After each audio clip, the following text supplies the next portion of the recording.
Section 1.6 is all about compound inequalities, which is a way of saying, what if we have more than one component to that inequality? Rather than just x being greater than 5, what if there's another limitation upon it, upon our interval? And one way of writing a compound inequality is by using sometimes we might say a three-part inequality or a three-sided equation, such as this. So reading this inequality, it says negative 5 is less than or equal to negative 3x plus 4, which is also less than or equal to 19. And technically, there is a way to break this into two separate inequalities using either and or, and we're going to talk about what those mean a little bit in the next video. But basically, when it's written like this, you actually don't need to break it down. You can actually solve it in its basic form.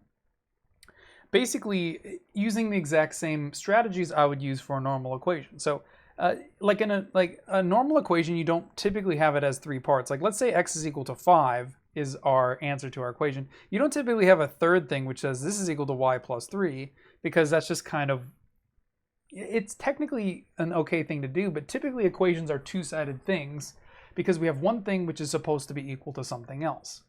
And you can have them equal to a third thing, but usually you would separate that into a completely different train of thought. But in an inequality, this is a little bit more common because it's not equal. And it's a way of saying, well, this is in between two different things, which is very common in an equation. Like let's say we wanted to figure out what average test score would get me between 70 and 90. That would give me a full range of acceptable answers. But the thing I wanted to mention here is, well, how do I solve this algebraically? Well, it's the same thing. The goal is to get x by itself. And since x is going to usually be in the middle, technically you could have to reorient it and move things around. But usually what you want to do is get x by itself in the middle and get something that looks like x is greater than 4 and x is less than 6, or something along those lines. But basically, in this case, I have x is multiplied by negative 3 and negative 4. So I want to get rid of this stuff. And typically we would subtract the 4 first because that's just a number, and I want to get the x term by itself. And then I want to divide by negative 3 to get rid of the coefficient. But the one difference here is if I'm subtracting 4, usually we say we do it from both sides, but in this case we want to do it from all three sides, because it's sort of like the logic is this is less than this is less than this. And if I change one of them, I want to change all three of them to make sure it remains the same balance. Because if I subtract 4 from just two of the sides, that third side is not going to be in balance with the original inequality. So we're going to have to subtract 4 from all three sides, which would leave us with negative 9 is less than or equal to negative 3x, which is less than or equal to 15. And then to cancel out the coefficient of minus 3, to get x all by itself, we would need to divide by negative 3, again, because those are multiplied.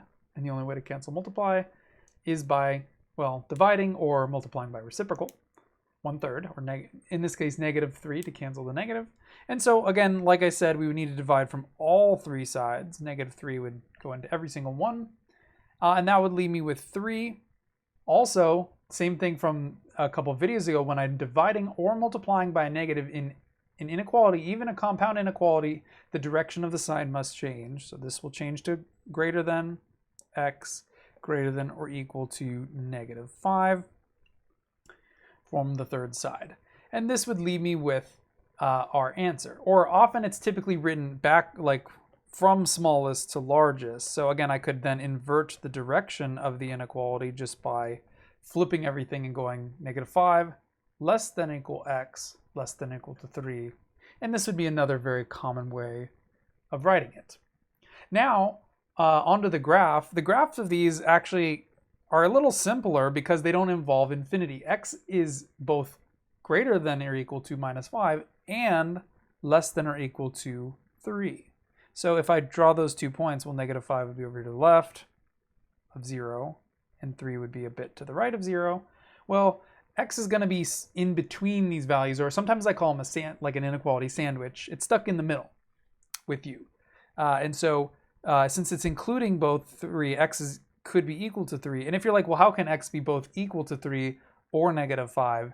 It's because this statement doesn't, this is like our set of possibilities. It doesn't half to equal 3, x is less than or equal to 3, and greater than or equal to 5. So it could be equal to both.